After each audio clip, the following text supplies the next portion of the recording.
So a few comments from my side, basically. I mean, listen, we all read the newspaper, we see what is changing in the world, you know. Exciting times, issues, but also challenges and opportunities, if you will. I mean, the internet, the rise of developing nations, that's all happening, you know, barriers are dissolving, but also this level of unpredictability. Sometimes I wonder, you know, didn't we see this ash cloud in Iceland beginning of the year? Didn't we see that coming? And we saw it happening, and suddenly you see that there's disruption all over the place. The water flooding in the south of Europe at this moment in time in Bangkok, didn't we see this coming?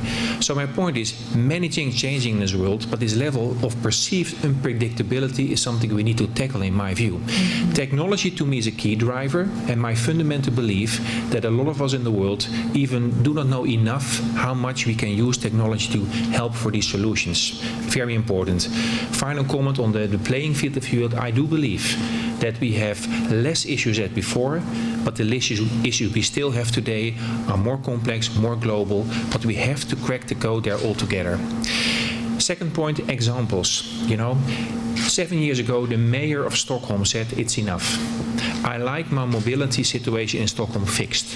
He took the leadership as a public institution and he said, 31 parties come together and help me fixing the issues. And guess what? It's fixed. The results are 18% less car traffic, 14% less carbon emission, 6% feet traffic improvement. The economic growth in the cities is there, more green cars. Second, Malta example, energy grid. We built with partners an energy grid that more or less, in simplified terms, means that if I'm not in my house, somebody else can use my electricity, they pay for it, and it's all assembled in the grid. Third example, electric cars. In Europe, we like 5 million electric cars in 2015. So in the island of Bornholm, you know, in Denmark, we are testing with partners to use wind energy to charge the batteries of cars.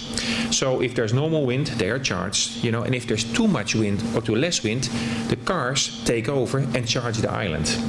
So these are practical examples. It's no fiction, it's reality that we all can use to fix energy, mobility issues that are key drivers for climate, you know. I mean, that's a reality. So we can be excited about these examples. Final comment, if we see this all happening, I fundamentally believe that three things are important. First, like Harry said, it's about this phenomenon of team play. And team play, you know, stands out beautiful on paper. We all write it down, team play, team play. What does it mean? It means global, European, national and regional team play. Specifically regional team play, because on the ground, trust me, there it's happening. There it's happening. There, mayors and municipalities make it work. Secondly, public, private, academic world. Again, looks great on paper, but how do you make it happen? Global teamwork. Secondly, use global talent.